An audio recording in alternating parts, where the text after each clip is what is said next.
All right, so I want to continue the nursery update from the other day and kind of gear this video more towards folks who might want to or are already doing nursery work with trees. And I just want to talk about some observations that I've had over the past several seasons in regard to plant size and plant health and kind of what to expect and things that I'm working on understanding better. And yeah, so let me dive in. There's examples of this in pretty much every bed of trees that I'm growing, but right now we're in this chestnut bed, and this whole bed was not chestnuts. Obviously there's other plants in here. Just this little strip was chestnuts. And right here, this tree that I'm touching is the biggest chestnut in this bed right now. I've already pulled a lot of the chestnuts out of this bed and healed them in or distributed some of them, but this is about the largest one. There's a few others, this big as well, over 2 feet. I don't know exactly how tall this tree is, pretty thick at the base. These are all 1 year from seed. There's also a lot of the trees that are about this size, about 2 feet tall, give or take a few inches, still pretty thick. And both of these are absolutely field-ready trees that I would be very happy to distribute to customers or friends or plant out in my landscape. This is the goal, is that, to be at least this big. This big is amazing. And I'm super stoked on these trees. And I don't have an exact count, but I think at least 50% of the chestnuts out of this little strip were of this size or larger. But what I want to talk about is that you also get trees in the bed that are like this. They're thinner, right? They're shorter. If you can see, right? There's some shorter ones in here, and they're definitely much skinnier. And I want to talk a little bit about uses for those trees and why I think that might be happening. And I think it's important to stress, I'm not an expert. I don't understand all the factors that go into this. This is just kind of my thoughts and opinions and observations, and it's a learning process, right? It's always going to be a learning process with growing plants. Right off the bat, though, I think it's important to note that these trees are still very valuable to me. These small ones, they're not trash. They're still really important trees to me. At this size, I probably wouldn't go distributing them to customers. I would certainly feel comfortable giving them away to friends, and I certainly have planted trees of this size in the landscape, and by and large, they do okay. I do tend to plant them in places where I'll be able to keep a closer eye on them. Their smaller size does make them a little bit more susceptible to predation. If a tree like this gets clipped off by a deer or a rabbit, it's got more energy and more root mass to resprout. This one has less energy to work with, right? So, just a consideration. It's easier to dig a hole for a smaller tree like this, but the bigger tree, at least at this size, has a little bit more resiliency potentially. The flip side of that is that this tree has less watering needs. It's going to have fewer leaves, right? The larger the tree gets, the more stress it is on the tree to transplant it. Once you start getting much above this size, and those big potted trees that municipalities plant a lot, bagged and burlapped and all that, those trees are really stressed out when you transplant them because they're so much bigger. They don't have enough root mass to support the leaves. Anyway, kind of getting off topic a little bit. I want to bring it back into these small trees. So I just want to stress that they are valuable. What I will do a lot of the times in the nursery, because I generate a lot of trees of this size, is I'll either designate bed space for them. Either this bed, I could leave them in this bed, or I could move them to another bed, or I could pot them up, or like I said, give them away. And there's examples of this in pretty much every bed. Some species seem to be more susceptible to this than others. But this happens with every tree that I'm growing. Every type of tree has this distribution of sizes. And there's a lot of things that factor into this. One thing is seed size. So like I said, walnuts, chestnuts, oaks, they have a bigger seed. They have more energy. It seems easier for them, or maybe there's a wider range of conditions in which they will grow large that first year. And I think part of that has to do with the amount of energy that the seed has, right? And to that effect, or on that note, when I was planting those chestnuts, some of the chestnuts were large, some of them were much smaller. So seed genetics and seed health, seed quality, can also play a role, I think, in how large the trees can get in that first season. You'll notice under any given tree, the nuts are not all uniform. The seeds are not all the same size. So some of them have more energy. They all have different genetics, right? So that can play a role. Another thing, water access. I did not set up irrigation in any of these beds this summer. And that's something I struggled with, was keeping up with watering in this hot, dry climate in the Southeast. I noticed very often I would come check on these beds and the soil was much drier than ideal. And just, I was not able to keep up with water. I mean, I kept the trees alive and a lot of them grew well, but I think that they all would have benefited from more water. And so next season, setting up irrigation, we're gonna see what effect that has. But I think the two biggest things for me that I'm gonna try to change, I mean, irrigation's a pretty big piece, but spacing is something to consider. You know, when you plant the trees really dense, you're going to get smaller trees. That's how it is. And so let's see, how can I example this? This bed had about 20 black walnuts in it, and I pulled them out. I'll try to insert some footage of them here. Compared to this bed, they're different shapes, but they're almost the same square footage. This is 8 square feet, the other one's 9 square feet. There's more than 50 black walnuts, and more than double the amount of black walnuts in this bed.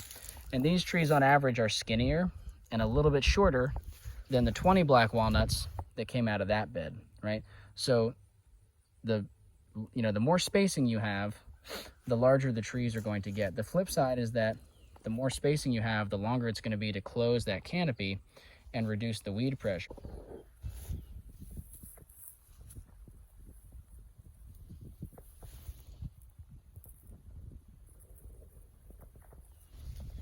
Yep, so these walnuts are much larger than the walnuts in that bed that has, over 50 trees in a bed. Like I said, this was hardly 20 trees in one bed, and these trees are taller and thicker, all around larger. So I don't have any beds of persimmons left. I've already pulled all the persimmons out of their beds, but persimmon and pawpaw, they have similar looking and sized seeds, actually. Persimmon seeds are a little bit smaller than pawpaw seeds, but persimmon and pawpaw, I find, are pretty susceptible to this phenomenon of having, very small plants in the first year. At least in my nursery in the past year. I'm not trying to say that generally these species are susceptible to that, but the way that I did things over the past year, a lot of the plants were pretty small. This pawpaw bed is a good example. You can see there's a ton of pawpaw stems in here. They're pretty short. I think all these trees will survive the winter, or at least the vast majority of them. Still viable trees, but too small to distribute to folks, right? Now, what you're not seeing is that the other day I pulled about 50 pawpaws out of this bed that were at least this tall, that are going to be distributable trees, field-ready trees. They're bigger. And so since there's still so many left in here with this bed specifically, I'm not going to pull these out and pot them up or anything. I'm going to leave this bed as is and see what happens next season. See how many of them get larger, field-ready by the end of next season.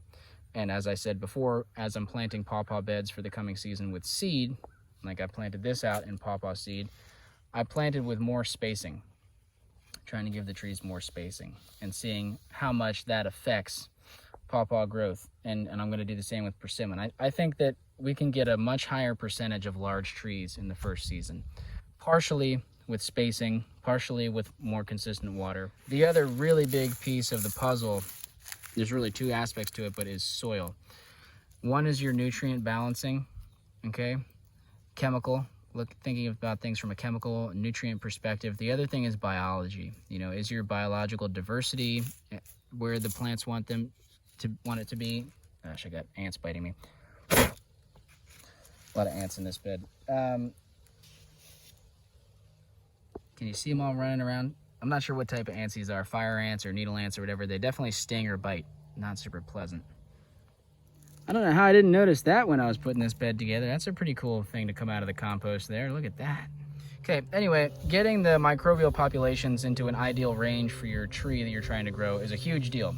And so is nutrient balancing. And I know a lot less about the chemical side of things.